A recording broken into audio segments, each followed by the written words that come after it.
Why did silence make them so uncomfortable?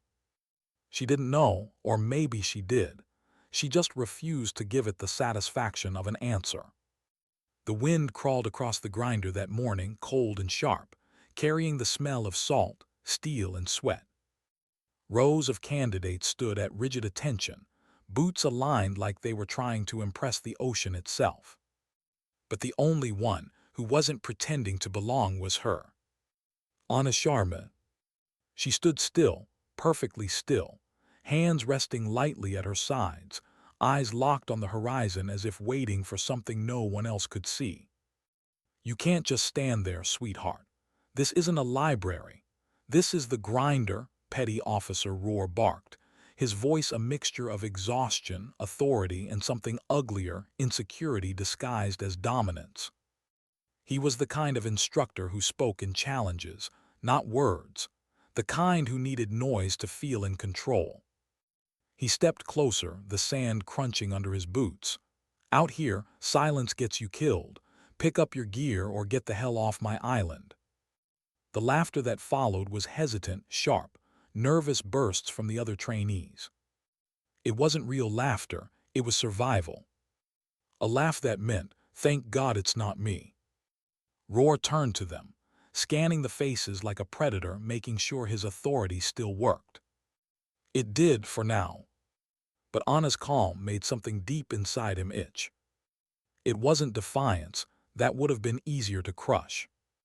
It was indifference, a quiet that refused to explain itself. She didn't move, didn't flinch, didn't even glance at the faces watching her. Her breathing was steady, the kind that came from years of control, breath work drilled into muscle memory.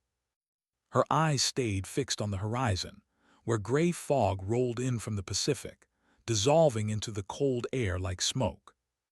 Roar's voice dropped, an ugly sneer curling at the corner of his mouth. Look around, Sharma, see these men. They've been running since 400.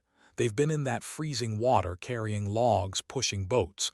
You've been standing here observing, thinking.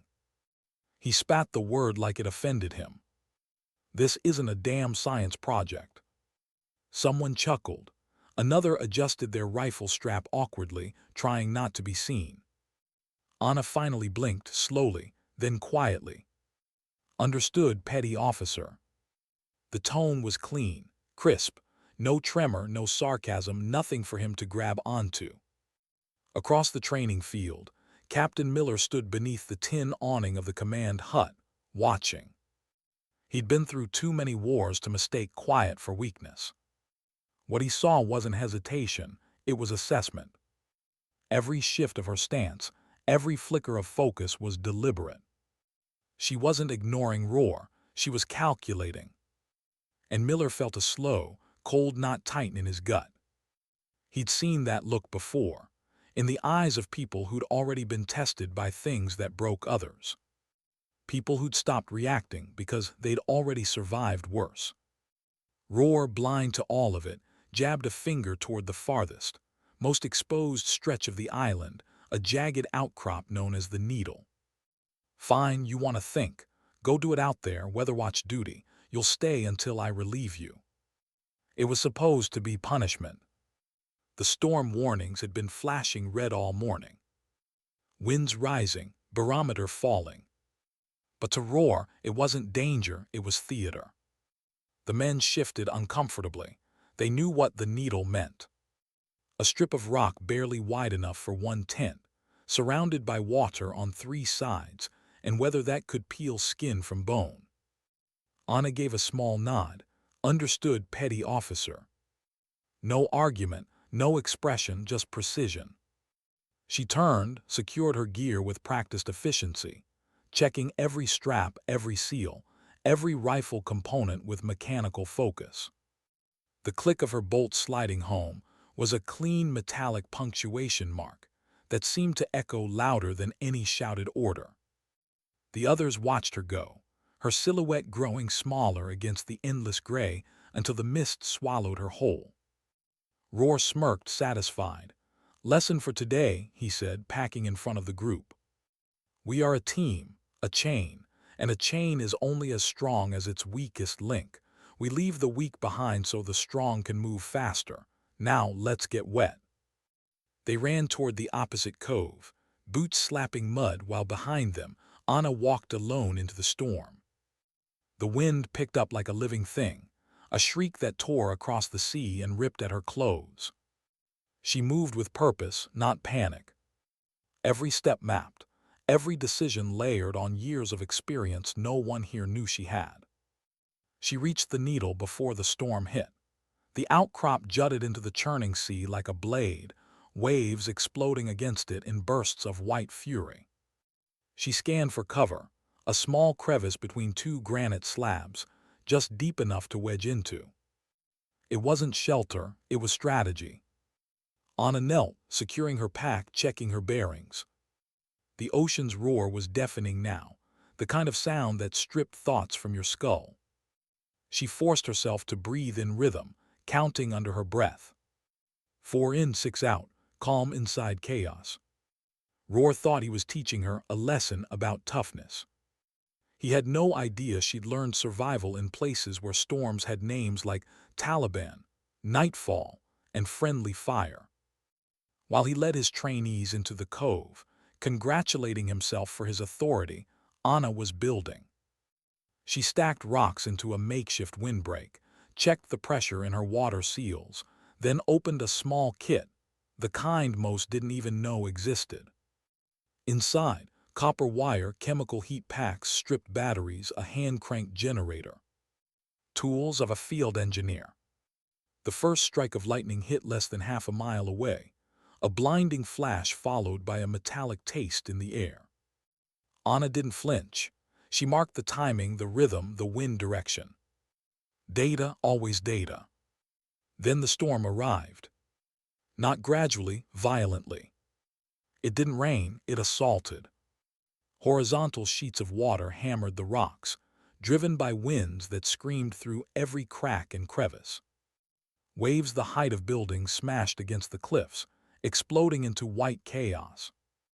On the sheltered side of the island, Roar's strong men were in trouble. Their inflatable boat tore from its moorings. Radios drowned in salt water. Panic spread faster than the cold. Their shouts were useless, snatched away by the wind. Roar, once so loud, was now just another small sound in a world too big for his voice. But on the needle, Anna wasn't panicking. She was calculating. The emergency beacon she carried blinked uselessly, its signal smothered by the electromagnetic fury of the storm. So she adapted. Copper wire, driftwood, generator. She began to build something no one had asked for, something that shouldn't have worked. Her fingers, red from the cold, stripped wire with a blade as steady as a surgeon. She coiled the copper into tight spirals around the driftwood, counting turns, calculating frequency. Each motion deliberate. Each second a small defiance against the impossible. The storm howled, she worked. Hours blurred. The island disappeared into darkness and noise. Then a flicker. A crackle of static in her receiver. She stopped breathing, adjusted the angle again. And then a voice, faint and fatting through the interference. Any station, this is Sea Serpent 1. Quadrant 4, request assistance. A SEAL team, out there somewhere beyond the black wall of rain. Anna didn't hesitate. She keyed her makeshift transmitter. Sea Serpent 1, this is Valkyrie. I have 16 souls non-hostile requiring extraction, whether untenable. I can provide terminal guidance. How copy? For a heartbeat, only static. Then, solid copy, Valkyrie. Did you say terminal guidance? Who is this? She exhaled through her nose, her voice calm, grounded. This is Valkyrie. I'm the on-scene commander. Let's get to work. The next hour was a ballet of chaos and control. Her signals cut through static, guiding the SEALs through coordinates no radar could penetrate. While everyone else on that island prayed for dawn, Anna was orchestrating survival in the middle of a hurricane. When the helicopter appeared, black, defiant, impossible. It was like watching a miracle land through sheer willpower. Its rotors sliced the rain apart, hovering against winds that could have torn it from the sky.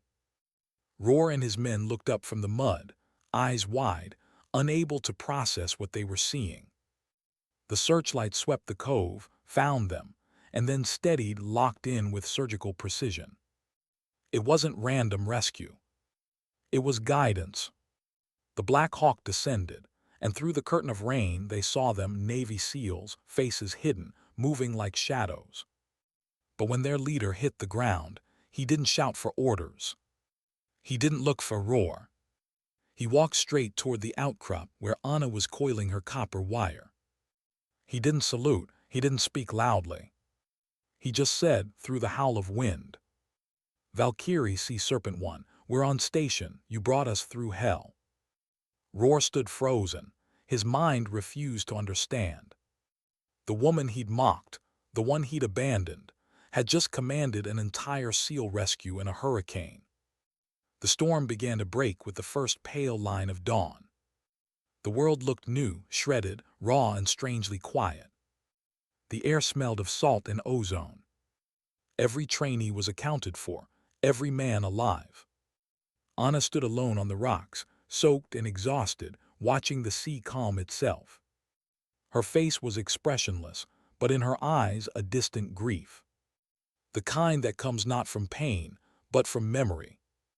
Somewhere deep inside her she knew, storms never really end.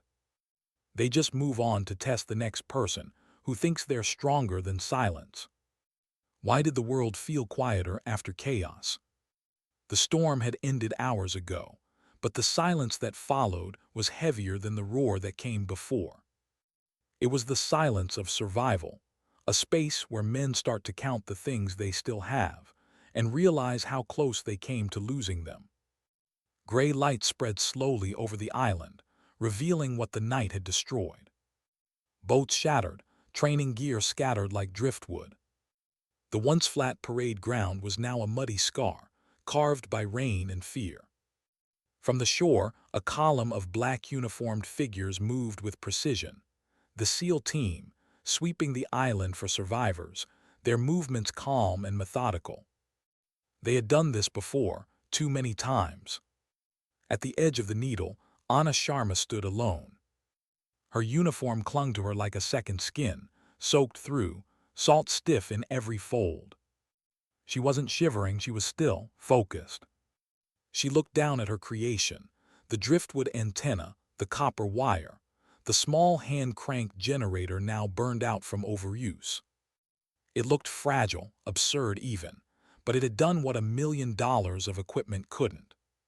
She adjusted her gloves, eyes tracing the coastline where the first rescue boats were arriving. No expression, no triumph, just quiet relief. When Captain Miller stepped off the lead landing craft, his boots sank ankle-deep in mud. He scanned the scene, the wreckage, the huddled trainees, the grounded helicopter half buried in sand. But his eyes stopped when he saw her. Anna, standing beside the remnants of a storm she'd outsmarted. "Captain on deck," someone shouted. No one moved. They were too tired, too stunned, too changed. Miller's gaze shifted, landing briefly on Petty Officer Roar. Roar stood a few meters away, arms limp at his sides, his once booming voice gone. He looked smaller now, not physically but in presence.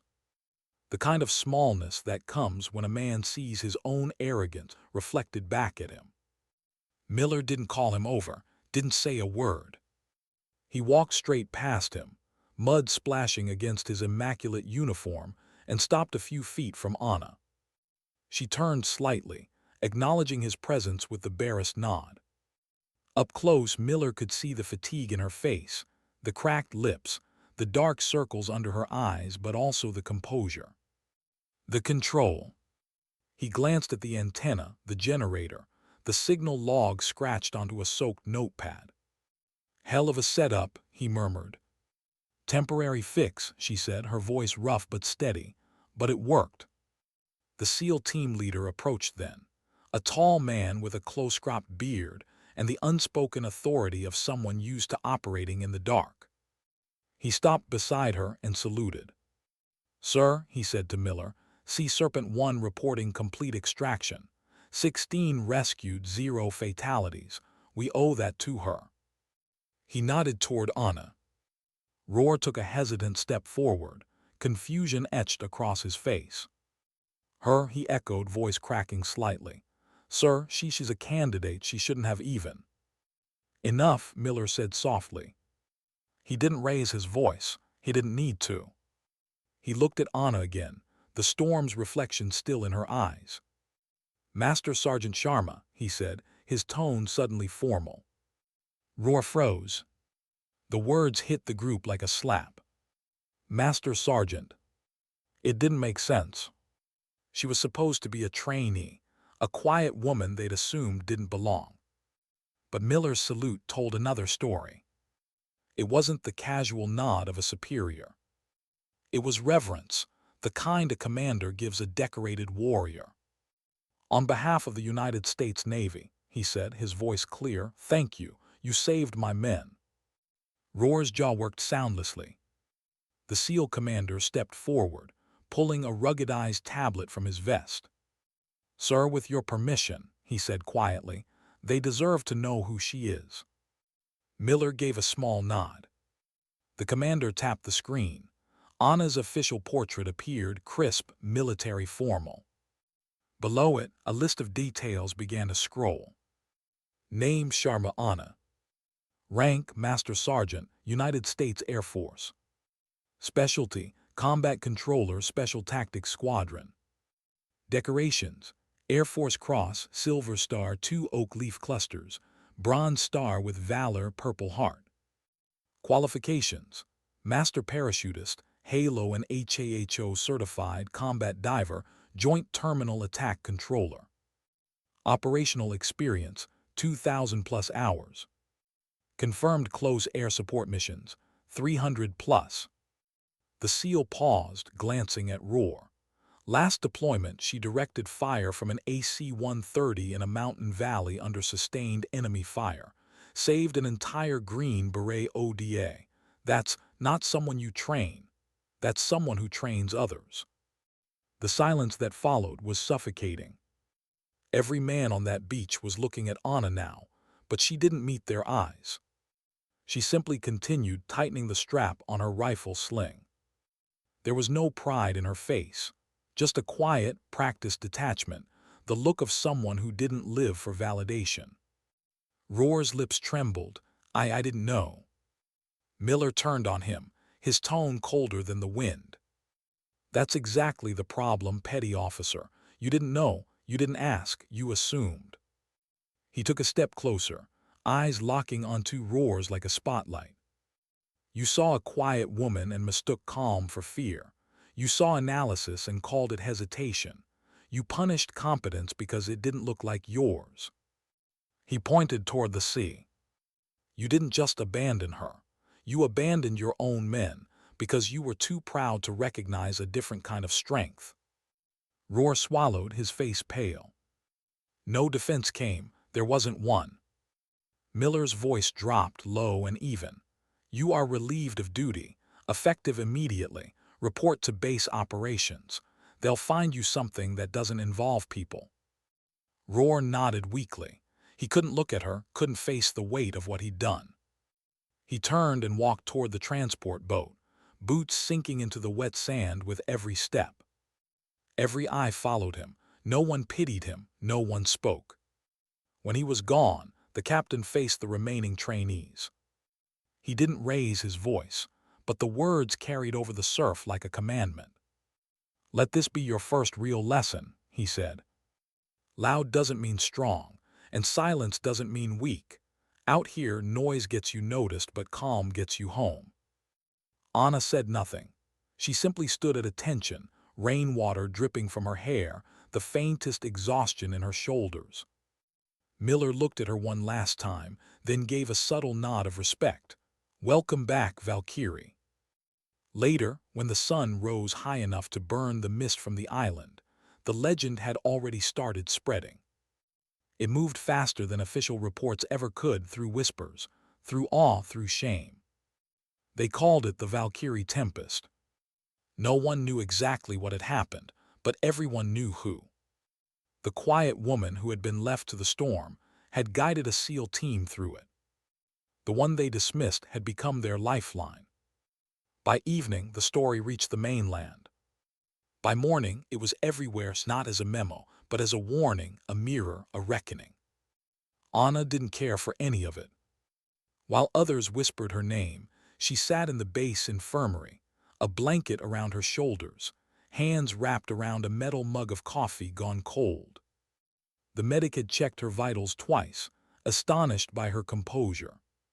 She'd lost body heat, hydration, hours of sleep, but somehow she looked fine. Inside, though, something deep and familiar stirred. Not pride, not vindication, something lonelier. It was the same ache that came after every mission that ended well, the unspoken truth that survival wasn't the same as peace. Captain Miller stepped into the tent, dismissing the medic with a nod. "Hell of a night," he said quietly. Anna looked up.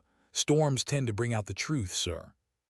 "Yeah," he murmured, "and sometimes the truth humbles the wrong people." He sat across from her, studying her face, not the medals, not the legend, but the woman beneath. "You could have told us who you were." "I could have," she said simply, "but if I had, Roar would have treated me differently. They all would have, then we'd have learned nothing." He nodded slowly. "You planned for this." "I prepared," she corrected softly. "There's a difference." Miller chuckled under his breath. "You always were a quiet one, still are. I've learned it's better that way." He looked down at the calloused hands wrapped around her cup, hands that had built radios from driftwood, guided airstrikes from mountains, pulled men from chaos. And yet they trembled slightly now. "Does it ever stop?" he asked, almost to himself. "That feeling after it's over?" Anna looked past him, through the tent flap where sunlight flickered off the wrecked boats. "No," she said, "it just gets quieter." Outside, the SEAL team was packing up, their helicopter engines winding to life again. Some of them looked toward the infirmary, toward her. Not in curiosity, in respect. She didn't wave, didn't even turn. Recognition wasn't her language. Work was. And the work wasn't done. As the helicopter lifted off, its blades chopping the air, Miller glanced back at Anna, the woman who had turned humiliation into instruction, chaos into control. He thought of Roar, already halfway to a new assignment that would strip him of everything except time to think. Maybe that was its own kind of storm. The wind picked up again, softer now, brushing through the tent like a whisper. Anna closed her eyes and let it pass. Sometimes the quiet after a storm isn't peace. It's just the sound of everything you survived finally catching up to you. Why did legends always sound louder than the truth?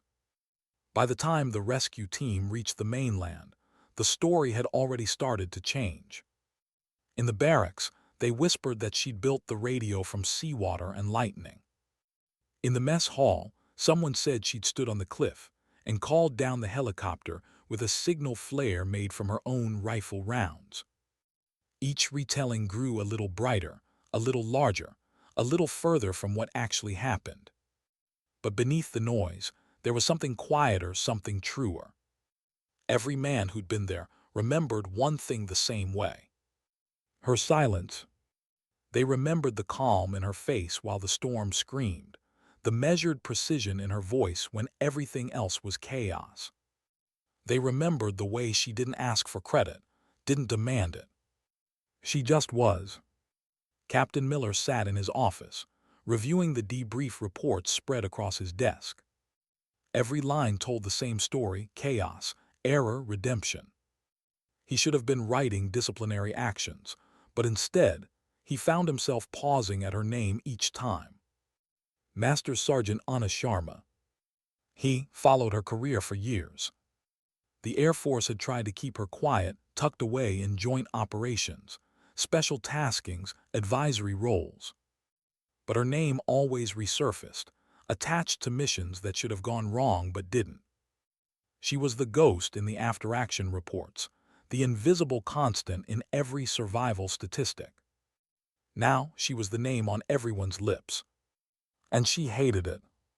Outside, the base had changed. You could feel it in the hallways, a subtle, nervous humility. Instructors spoke more softly.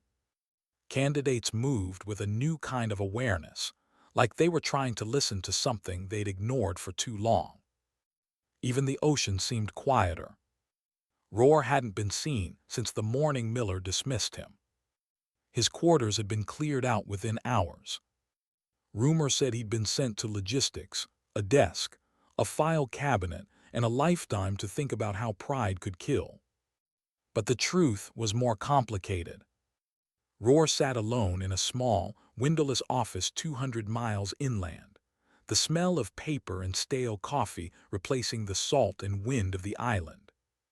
He'd gone from commanding voices to hearing none. No shouts, no orders, no laughter. Just the dull hum of fluorescent lights and the steady ticking of a wall clock.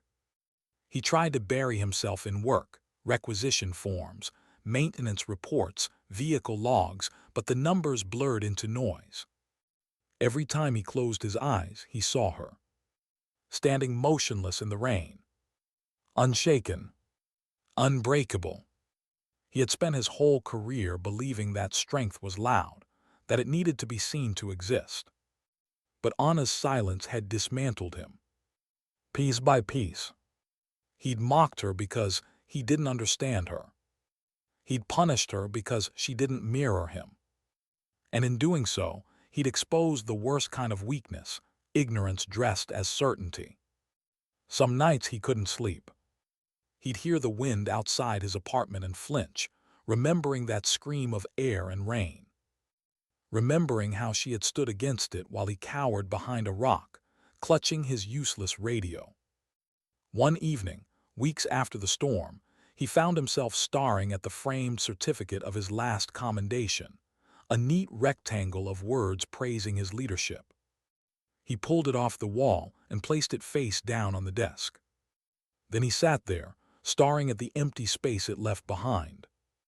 There were no storms in logistics. But sometimes silence was worse. Back on the coast, Anna returned to her routines like nothing had happened. She worked in the comms hangar now, an observer technically, part of a joint exchange program. No one knew exactly what that meant, but no one questioned her either. When she walked through the corridors, people stepped aside, not out of fear, but out of something harder to name, reverence. She didn't speak in meetings unless asked. Didn't correct, didn't boast. She just listened, her expression unreadable, her eyes taking everything in. When she did speak, the room went silent. Her words were few, but they landed like coordinates, exact, unarguable. Captain Miller visited her one afternoon during a maintenance drill. She was seated cross-legged on the floor, disassembling a satellite radio piece by piece, her movements as fluid as a ritual. The hangar smelled of solder and machine oil. "You know," he said, leaning against the doorway, "you've started a war without even meaning to." She didn't look up. "I usually do." He smirked.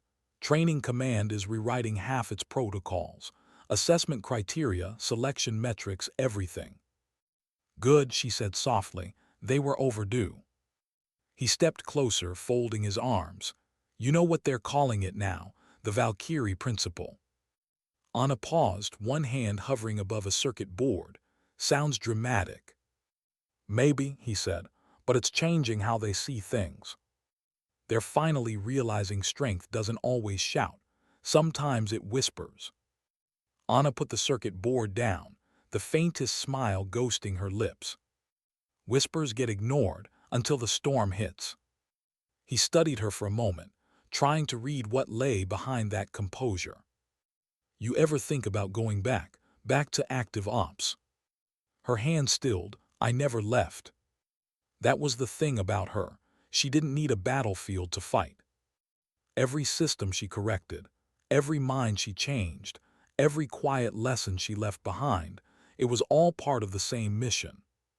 That evening, she walked along the docks as the sun dropped into the Pacific. The sky was bruised orange, the water a mosaic of light and shadow. Waves rolled in with the soft rhythm of breathing. For the first time since the storm, she allowed herself to feel the exhaustion in her bones. She leaned on the railing, eyes half closed. A young candidate passed her on the pier. A woman, maybe 22, nervous, still carrying the stiffness of someone who hadn't learned to belong yet. Anna watched her drop a small notebook, pages scattering across the boards. The girl froze, embarrassed, scrambling to collect them before they blew away. Anna knelt, catching one before it slipped into the water. It was a sketch, rough lines of radio schematics, antenna designs, frequency notes. Signal theory, Anna asked quietly. The young woman looked up, startled. Why, yes, ma'am. I'm trying to improve field comm stability in low-band environments. Anna studied the drawing. What's your call sign? The girl blinked. Don't have one yet. Anna folded the page and handed it back. Earn one that fits your work, not your noise. Then she turned and walked away, boots echoing on the wooden planks. The girl stood there long after Anna disappeared into the fog, holding the page like it was holy. That was how Anna taught, not through lectures or orders, but through presence. Small moments that left permanent marks. Weeks passed. Roar returned to the island once, quietly, to collect a box of personal gear. The base was different now, quieter, sharper. He noticed the change before anyone even acknowledged him. In the main briefing room, something new hung on the wall. A glass display case. Inside it, mounted on a velvet backing, was a piece of driftwood wrapped in copper wire, the makeshift antenna Anna had built on the needle. Beneath it, a brass plaque. It didn't say Storm Hero or Rescue Operation. It just read, Valkyrie. Competence is a language of its own. Roar stood in front of it for a long time, the hum of fluorescent lights buzzing faintly above. He traced the air near the glass, not touching it, just feeling. He remembered the cold, the noise, the shame. And then he whispered, almost to himself, You deserved better than my doubt. No one heard him. But maybe that was fitting. He left the room and walked out into the salt air, the wind tugging at his sleeves. For the first time in his life, he didn't want to lead. He wanted to listen. That night, in a small apartment above the supply office, Roar opened a worn notebook and began to write. Not a report, not an apology letter. A lesson plan. He titled it simply, The Quiet Professional. It began with a single question. What if strength was never about volume at all? Why do the hardest lessons only arrive after the silence? For weeks, Roar didn't speak much. Not at the base, not at home, not even to himself. He moved through the halls of the logistics center like a man drifting through fog, existing, not living. He filed reports, checked inventory, signed manifests. All of it mechanical, none of it meaningful. Every night, he replayed the same memory. The storm. Her voice over the radio, calm while he was screaming. The helicopter light breaking through the rain. The salute. And then that plaque, Competence is a language of its own. Those words clung to him. They weren't a quote, they were a verdict. He'd spent years teaching men to be louder, faster, tougher, confusing volume for courage.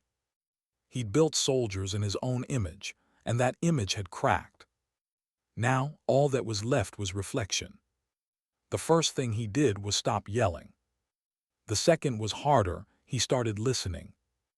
Roar requested access to training archives, instructor evaluations, and psychological assessments.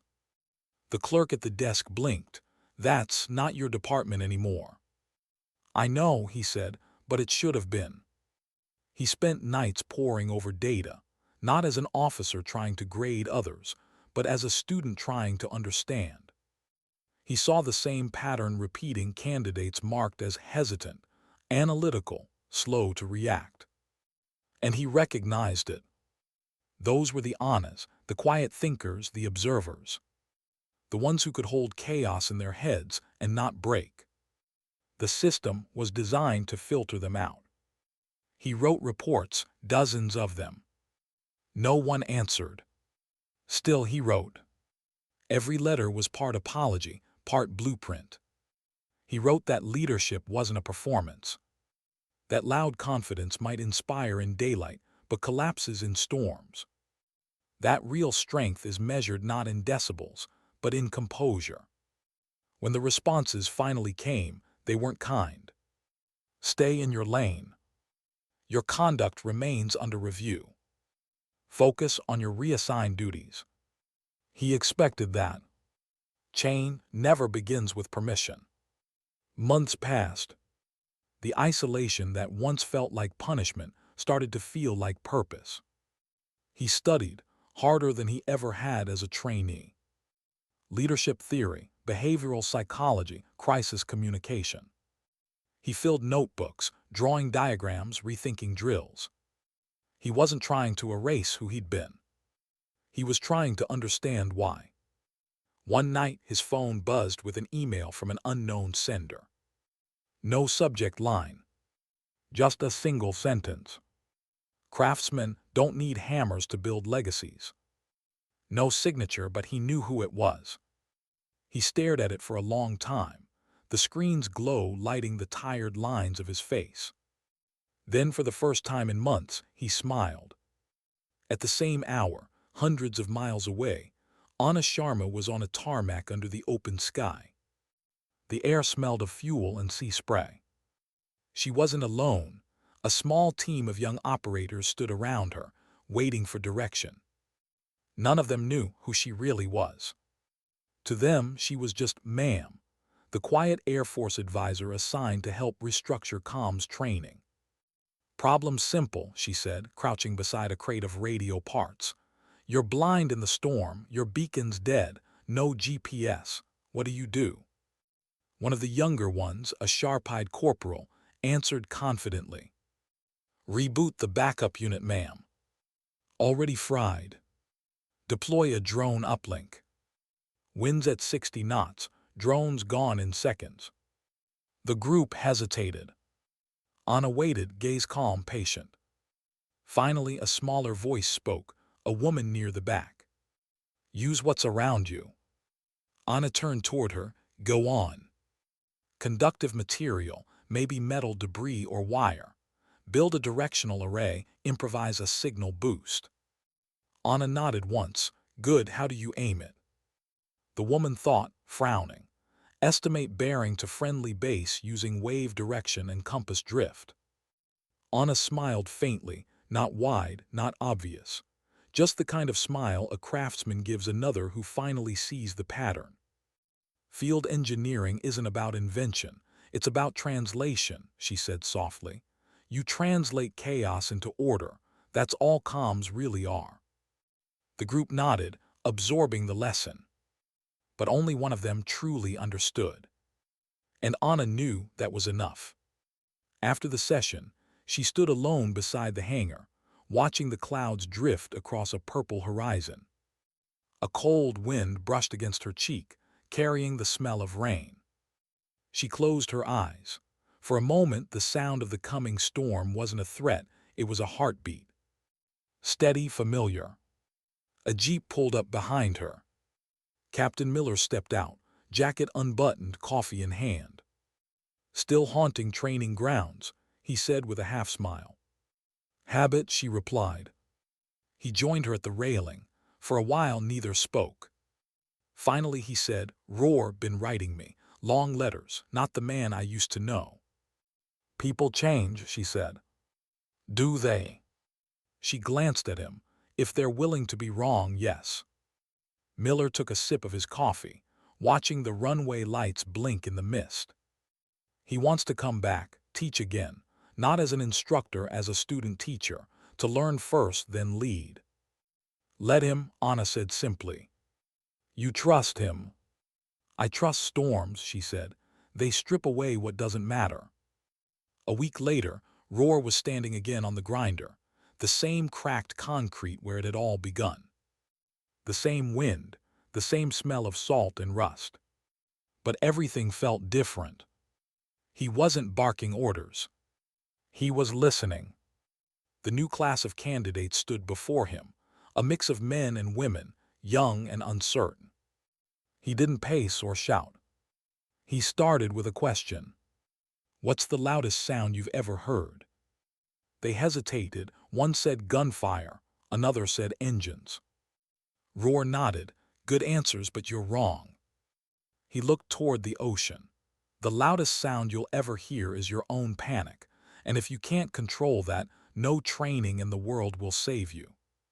The candidates listened, really listened. Roar took a slow breath, feeling the weight of the past in his lungs.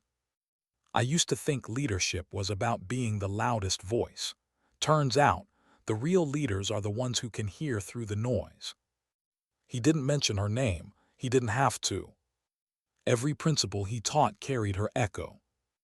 Later that evening, he walked into the base's technical library, the same place where he'd once mocked her for belonging. The hum of lights, the faint smell of paper and oil. And there she was.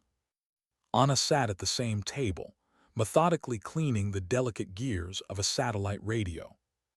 She didn't look up immediately, only said without turning, "You're late." He stopped, almost startled. "You expected me."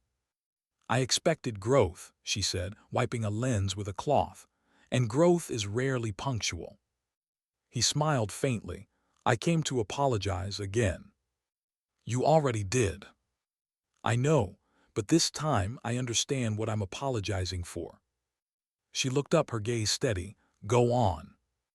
"I didn't fail because I was cruel," he said slowly.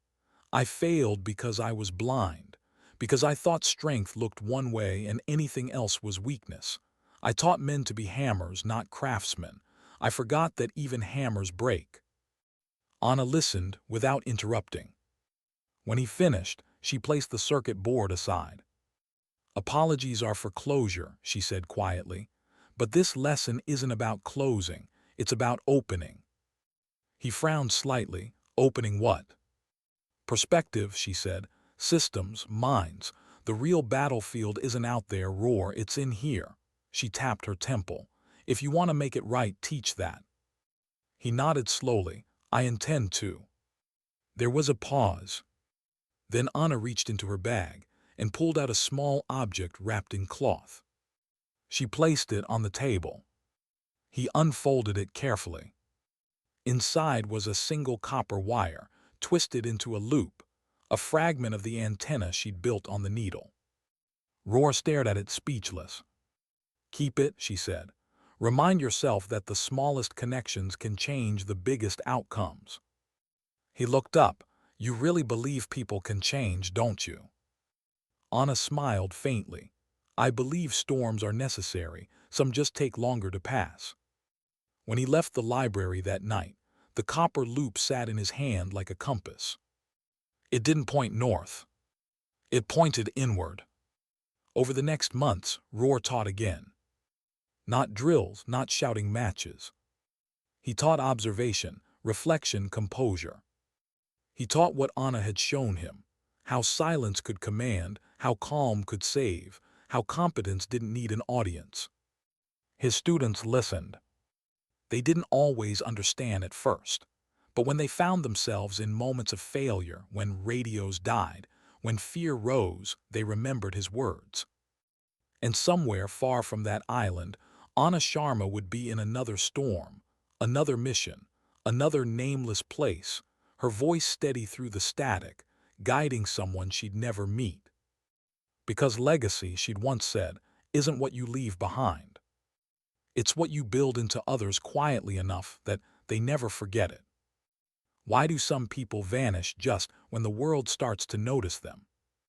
The official report said Master Sergeant Anna Sharma was reassigned. No location, no date. Just one sterile word reassigned. The rumor mill filled the gaps. Some said she'd joined a classified task force overseas. Others whispered she'd gone deep cover in a desert war zone. One story claimed she was training pilots in an undisclosed mountain base. But no one really knew. And if Anna wanted it that way, no one dared to question it. On base, her absence was felt more than her presence ever had been. It lingered in the tone of instructors who had stopped shouting, in the way candidates checked their maps twice before answering, in the hush that settled over the grinder each morning, a collective awareness that someone somewhere had changed everything without ever needing applause. Captain Miller stood by the pier one gray morning, watching the fog roll over the waves. The plaque with the word Valkyrie gleamed faintly in the distance through the mist. He'd been in the Navy 30 years, long enough to know that real transformation rarely announced itself. But this one was different. He could feel it, a slow tectonic shift under the skin of the institution. Roar was part of that change. It had been 6 months since his return, and already the training division felt less like a proving ground and more like a place of learning. He was still stern, still precise, but the fury was gone. In its place, patience. On the training field, he moved among the recruits like a quiet tide, asking questions instead of barking commands. What do you notice about the wind today? How long can you wait before you act? Can you lead without noise? Some recruits didn't understand at first. They were used to shouting, to competition, to fear. But slowly they began to respond, not louder but smarter. One evening, after a particularly grueling field exercise, Roar sat with the class around a campfire. The flames flickered against exhausted faces.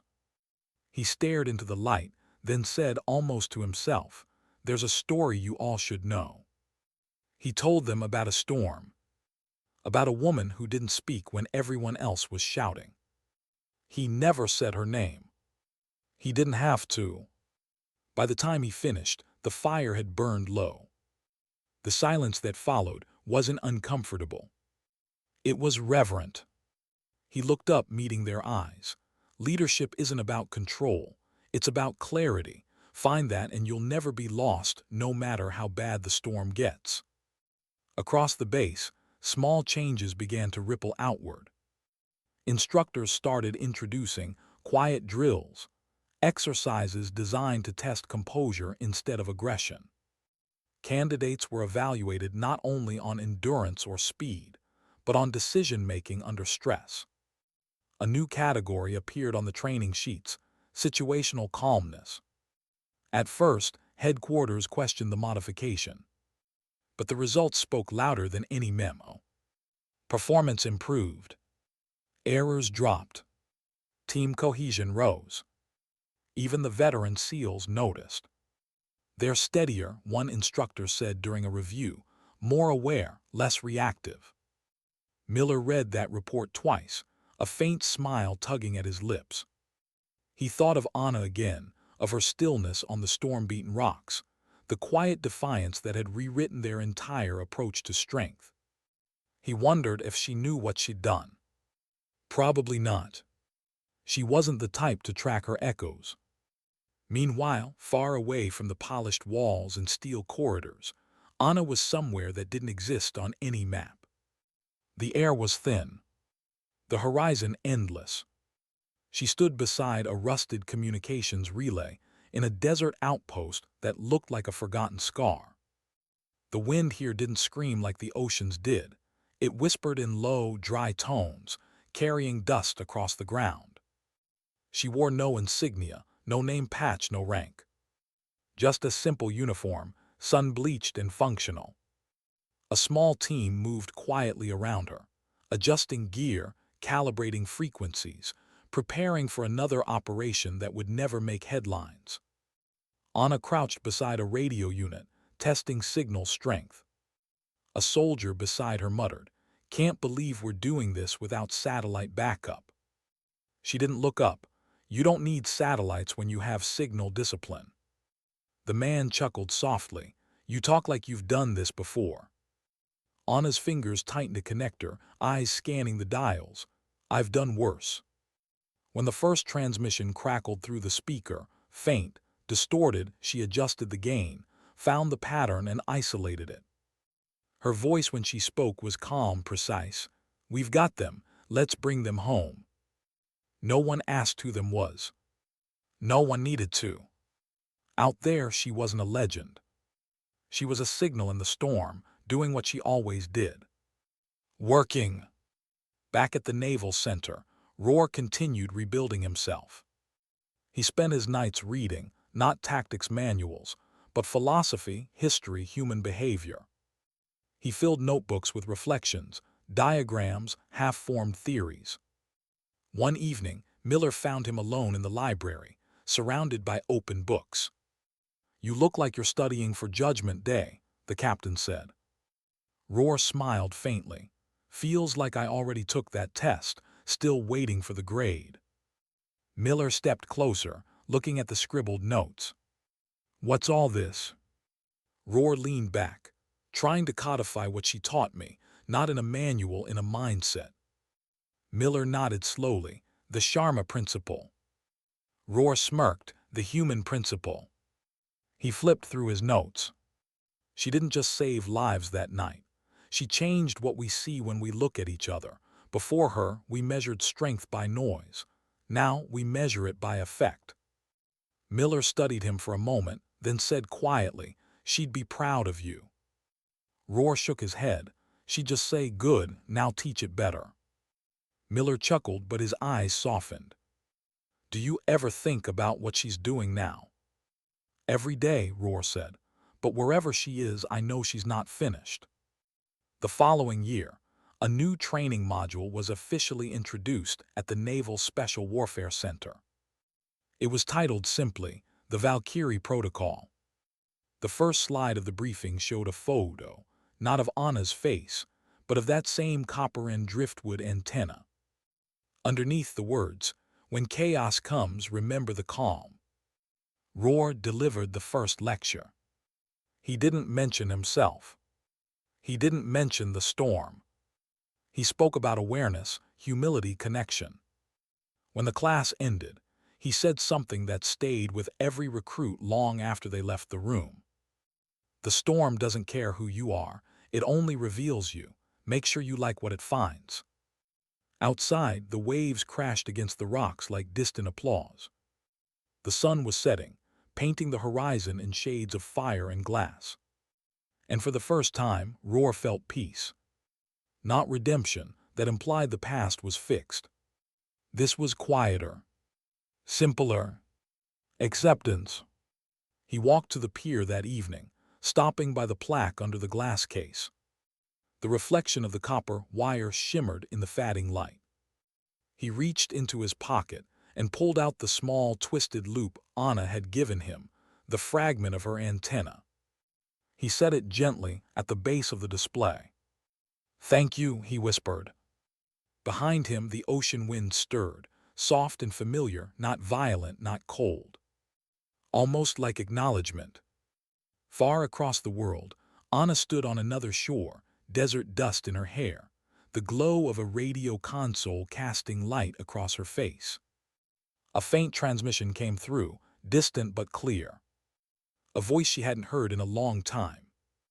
Valkyrie, it said, this is Sea Serpent 1.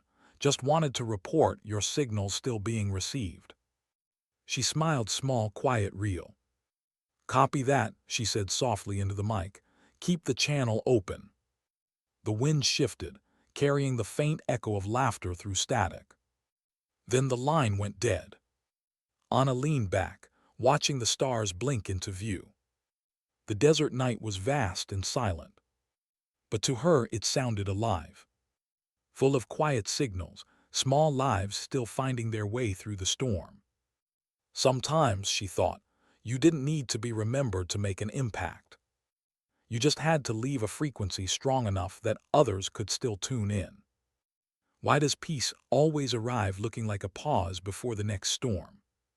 2 years had passed since the Valkyrie Tempest. The island had been rebuilt, the docks reinforced, the barracks repainted, the old training obstacles replaced with newer ones. But beneath all the polished surfaces, something had changed in its DNA. No one shouted on the grinder anymore. Not like before. Now there was a rhythm, calm, controlled, deliberate. Recruits still struggled, still failed, still broke under pressure. But the lessons were different. They were quieter. They went deeper. At dawn, the air carried a new kind of sound, the sharp inhale of discipline rather than the bark of ego. And somewhere in the background, almost like a ghost, you could feel her presence. Even though Anna Sharma hadn't been seen in 24 months, her shadow still led every exercise.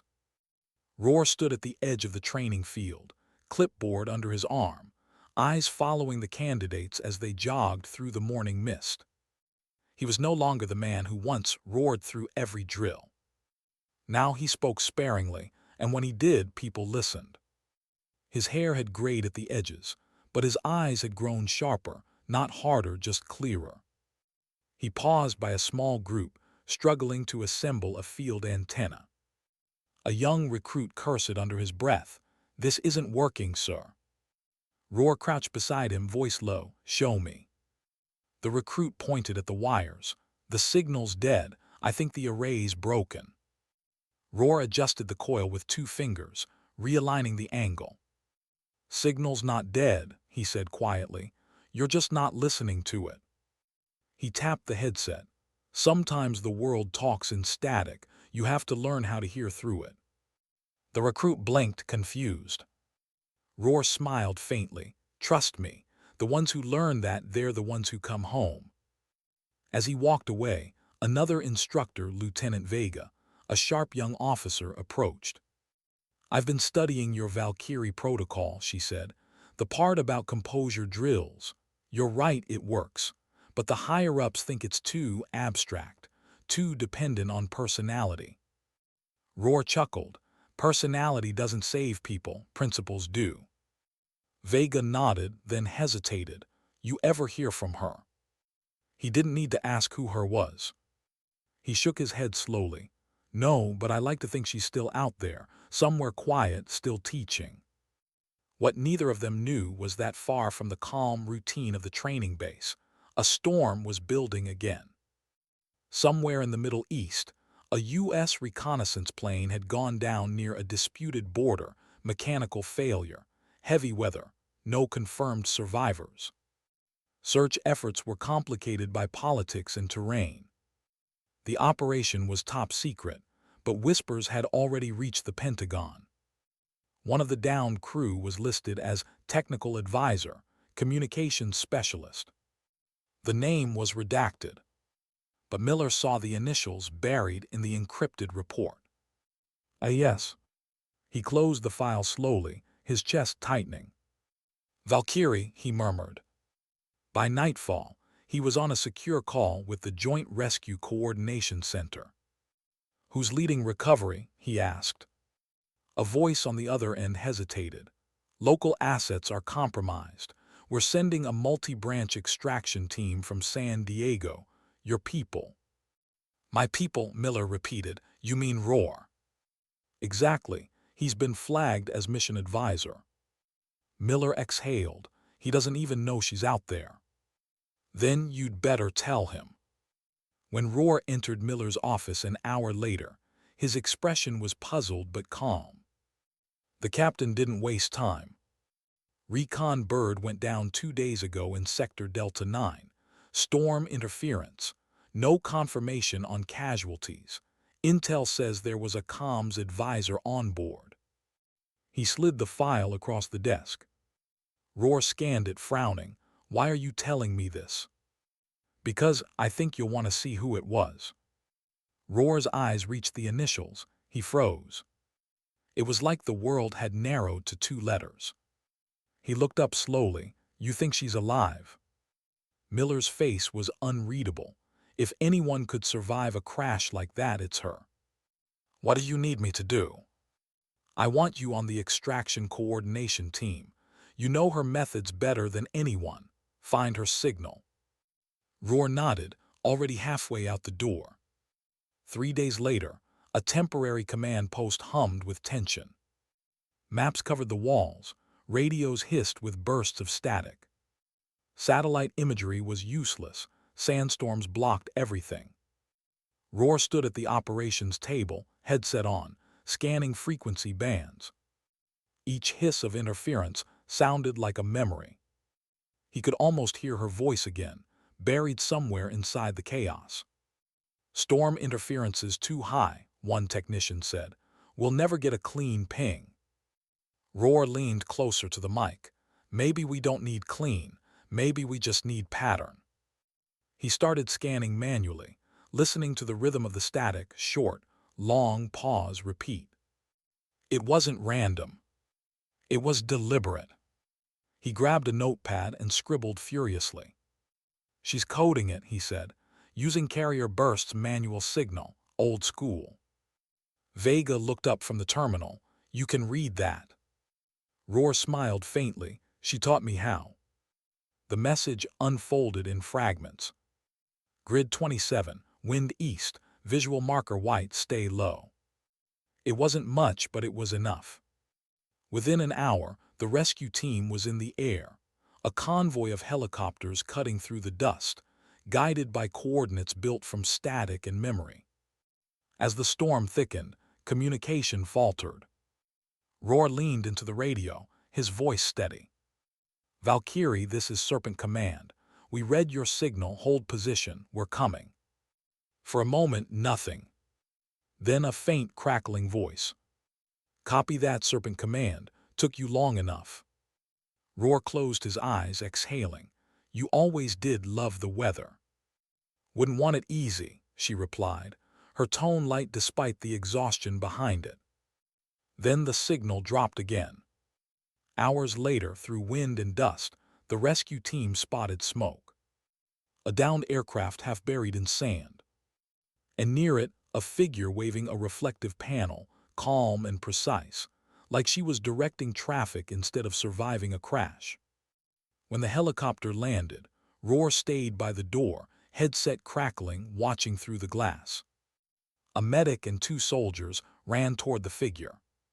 She turned toward them, face streaked with dust, eyes steady. Even through the blur of the storm, he could see it was her. Anna Sharma. She climbed aboard without ceremony, helping another injured airman before sitting down herself. She caught Roar's eyes through the haze and gave a small nod, acknowledgement, not reunion. The rotors howled, sand rising in violent spirals around them. Back at base hours later, the debrief was brief. She refused interviews, refused commendation. "All I did was survive," she said simply. But Miller knew better. The signal she'd sent through static wasn't just for rescue. It was proof her principles still worked. Calm in chaos, precision in fear. Roar found her later in the hangar, sitting on a crate, unwrapping gauze from a cut on her arm. "You never could take an easy route," he said. She looked up. "Wouldn't be me if I did." He chuckled. "You know, the whole world thinks you vanished. They built doctrine around your name." "I heard," she said softly. "Doctrine doesn't save lives, people do." He nodded. "People who remember what you taught." She tied off the bandage and looked at him fully. "You remembered." Every word. The silence between them was comfortable now. No shame, no superiority. Just mutual understanding. Then Anna spoke, her voice quieter. "You taught it better than I ever could. That's the point, isn't it?" Roar smiled faintly. "Maybe, but I'll never stop hearing your voice in my head when things go wrong." "Good," she said. "Keep it there. It's not about me. It's about the standard." The next morning, she was gone again. No goodbye, no paperwork, just an empty bunk and a folded note left on Roar's desk. "Storms don't end, they move. Keep teaching calm." He read it twice, then folded it carefully and placed it in his chest pocket. When Miller came by later, Roar was already back on the grinder, watching recruits assemble antennas in the wind. He didn't interfere. He just observed, calm, patient, steady. One of the candidates looked up nervously. "Sir, it's not working." Roar smiled, the wind tugging at his collar. "It will," he said quietly. "Just listen." The static hissed through the headset. Then faintly a pulse. A rhythm. The recruit looked up, eyes wide. "We have a signal." Roar nodded once, almost imperceptibly. "Of course you do," he murmured. "She's still out there." The sky above the island shifted, clouds breaking apart, sunlight spilling through in fractured beams. The ocean breathed, the air smelled like salt and memory. For a moment, Roar thought he could hear her voice again, faint, distant, carried on the wind. Not words, just presence. A signal steady as ever. Why does life test us most when we finally think we've learned enough? The island was alive again. The gulls circled the bay, the surf pounded the rocks, and the morning light broke through thin fog like a blade through gauze. On the surface, it was peace, calm routines, measured drills, quiet confidence. But peace, Roar had learned, was never a promise. It was just an interval. He stood on the catwalk above the training docks, coffee steaming in the cold wind, watching a group of recruits loading boats into the surf. 2 years had passed since Anna's second disappearance. No one had seen or heard from her since that last rescue, but her influence was everywhere. The Valkyrie Protocol had evolved into something larger. It was no longer a lesson or a module. It had become part of the institution's fabric, a doctrine quietly shaping everything from training to leadership evaluation. Even the old-timers, the ones who used to bark orders like cannon fire, now paused before speaking. Roar had become the senior instructor for instructor development, the man who trained the trainers. It was ironic, he thought sometimes. The loudest man on the island had become its quietest voice. That morning, Captain Miller joined him on the catwalk, his uniform immaculate as always, though his face had aged not from years, but from the weight of watching storms shape people. "Hard to believe this place ever used to echo like a factory," Miller said. Roar nodded. "Noise doesn't build warriors, it just hides fear." Miller sipped his coffee. "You sound like her." "I hope so." They stood in silence for a while, watching the surf swallow another wave of candidates.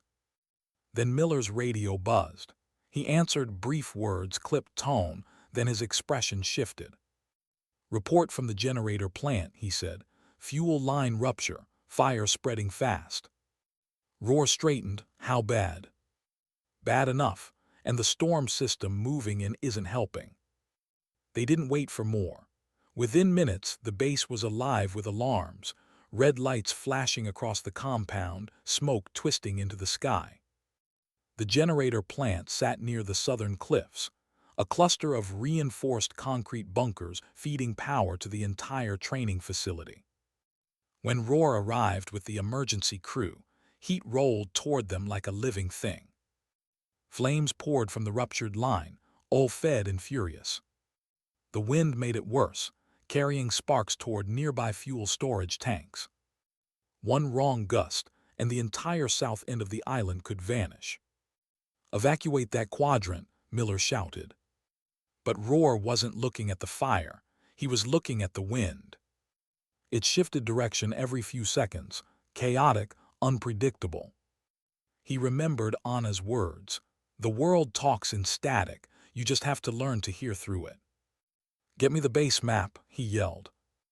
A young officer handed him a tablet. Roar scanned the layout, tracing the fuel line routes with his finger. "If we cut flow here," he said, pointing to a maintenance valve halfway up the hill, "we can starve the fire before it hits the main reserve." "Pressure's too high," the officer said. "Manual override sealed." "Then we unseal it." He grabbed 2 fireproof jackets from a crate, tossing one to the officer. "You ever been inside a storm?" The kid blinked. "No, sir." "Good," Roar said, tightening his straps. "Today's your first." They moved together through smoke and wind. Visibility was down to meters. The roar of fire drowned out every thought except forward. The heat was merciless, a living wall pressing against their suits. Roar moved by instinct, counting steps, feeling the slope beneath his boots. When they reached the valve housing, the panel was twisted from heat. "Hand me that crowbar," he shouted. The officer passed it over, hands trembling. Roar wedged it into the seam, forcing the metal open inch by inch. The flames roared higher behind them, a hungry sound, alive and merciless. "Pressure's too high," the officer yelled. "We can't." "Don't think," Roar cut in. "Assess, don't assume." He twisted the valve with both hands.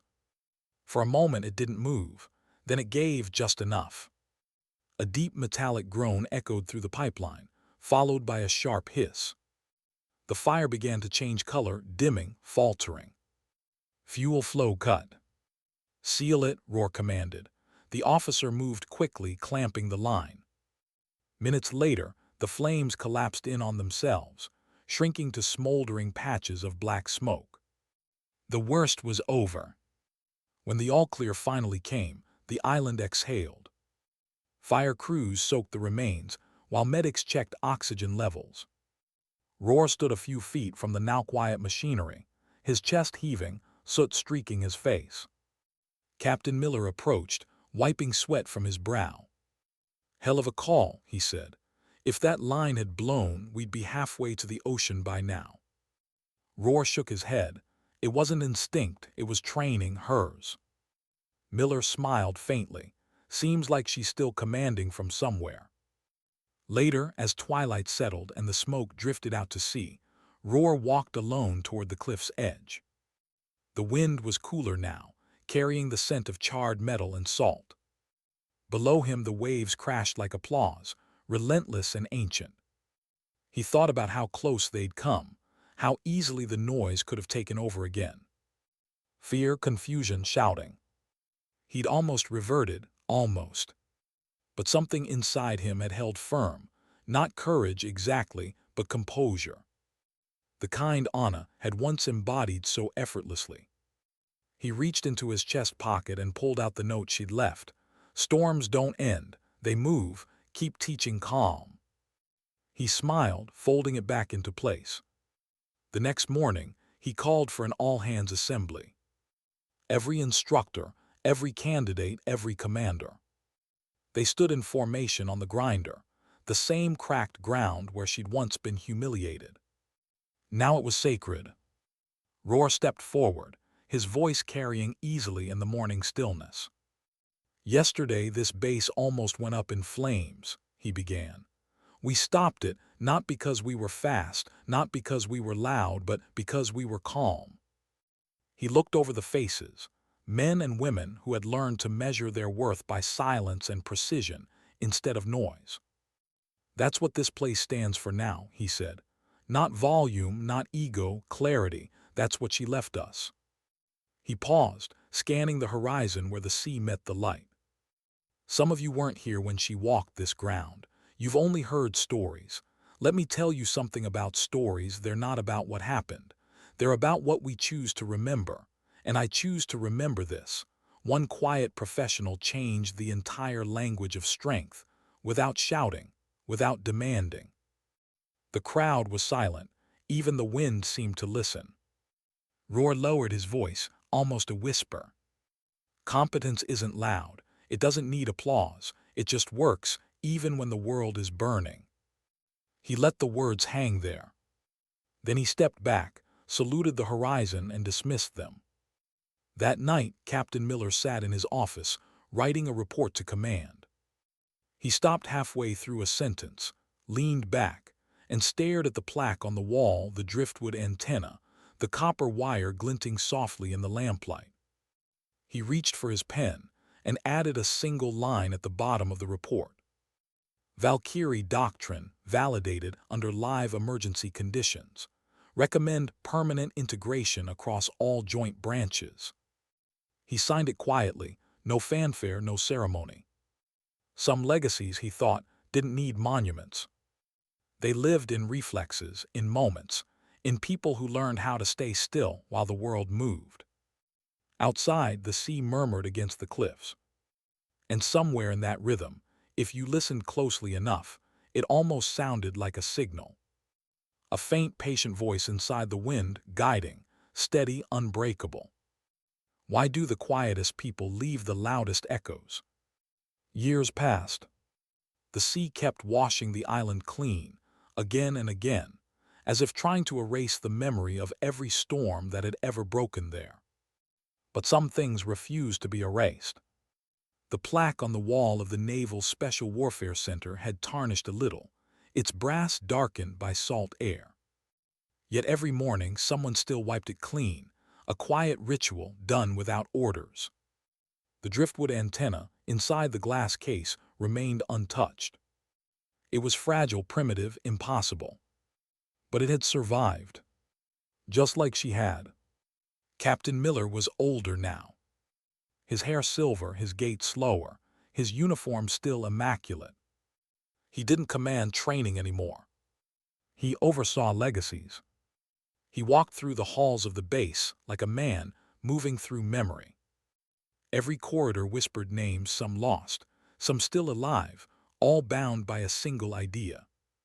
That calm saves more lives than courage ever will. The Valkyrie Protocol was no longer just a Navy doctrine. It had spread across branches, across oceans. Now taught in Air Force Special Tactics schools, Marine expeditionary training, even Allied operations abroad. They called it the quiet competence standard. Everywhere one story remained at its heart, a storm, a woman, a signal made of wire and will.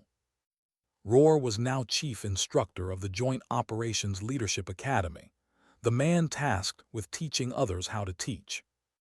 He carried himself differently. Shoulders no longer squared in defiance, but in steadiness. Eyes that had once judged now searched for understanding. And though years had softened his voice, they had not dimmed its weight. He still began every class the same way.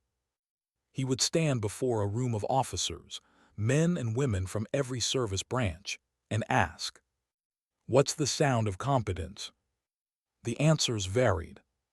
Orders given clearly. Engine starting. The click of a safety. He'd listen to them all, then shake his head slowly. "It's silence," he would say, "because silence means clarity. It means someone's already thought it through." Then he'd tell them a story about an island, a storm, and a woman who had taught him that silence wasn't the absence of strength. It was its purest form. He never used her name. But everyone knew.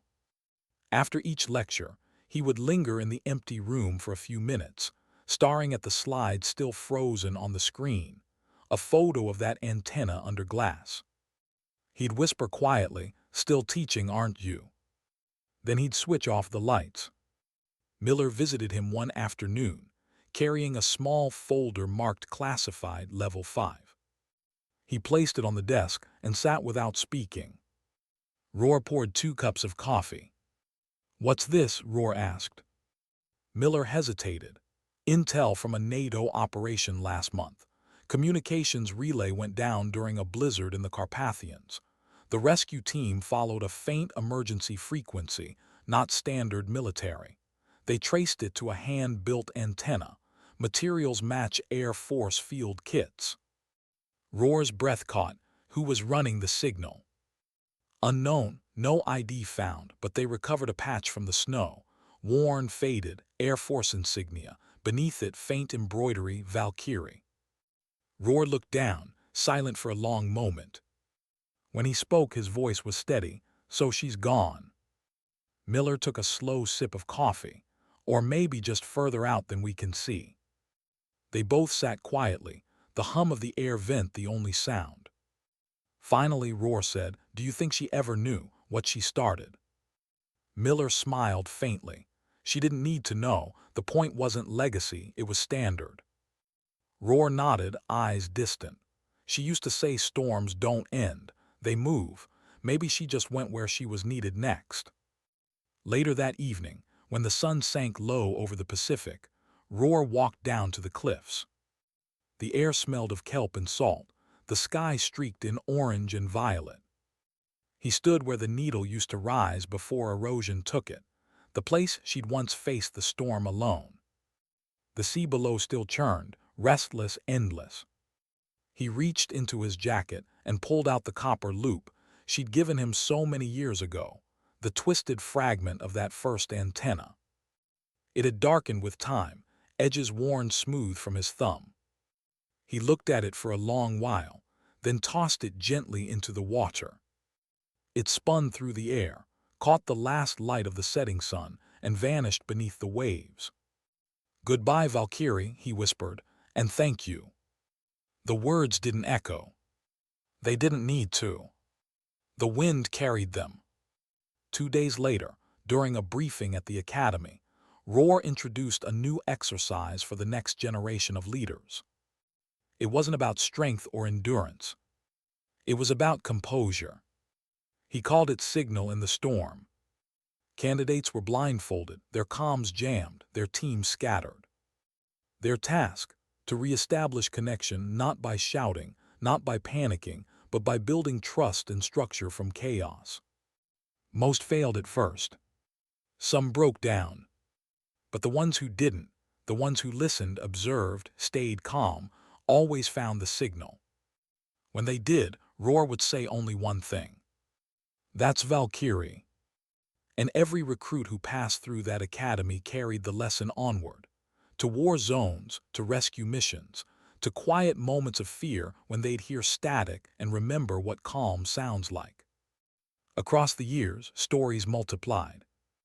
Some said she'd trained special operators in Norway. Others swore she'd been seen guiding drone teams in Africa. One claimed she'd joined a humanitarian mission under a different name, coordinating rescues during typhoons. But none could be proven. And maybe that was the point. Her name no longer mattered. Her voice had become a principle. Her presence a code. One evening, as a new class graduated under the silver light of the moon, Captain Miller delivered the closing address. He looked out over the faces, young, eager, disciplined. Some of them had never known the world before the Valkyrie Protocol. They didn't realize how much had been built on one woman's quiet defiance. He began slowly. "You'll hear a lot about leadership in your careers. You'll be told it's about decisions, tactics, command presence. But someday you'll find yourselves in a storm. The kind where orders don't matter. The kind where the only voice you'll hear is the one inside your own head. And when that happens, remember this: leadership is not the ability to shout over chaos. It's the ability to stay human inside it." He paused, scanning the horizon beyond the graduates, the dark line where sea met sky.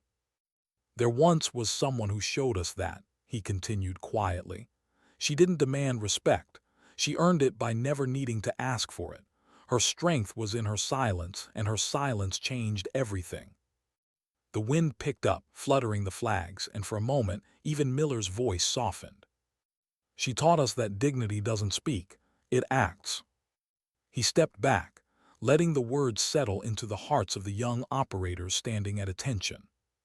The silence that followed was heavy, reverent, alive. Not one of them moved.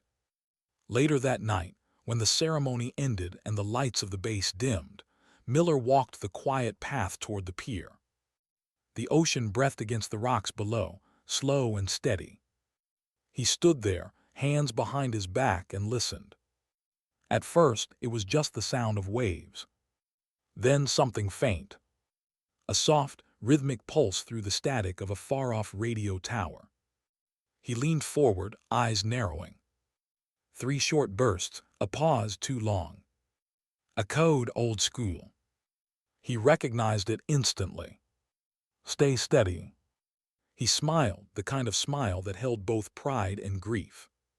"Still watching," he whispered. The sea didn't answer. But a warm wind rolled over the pier, brushing against his face like a hand. He closed his eyes. Somewhere beyond distance and noise, he could almost hear her voice again, calm, low, sure.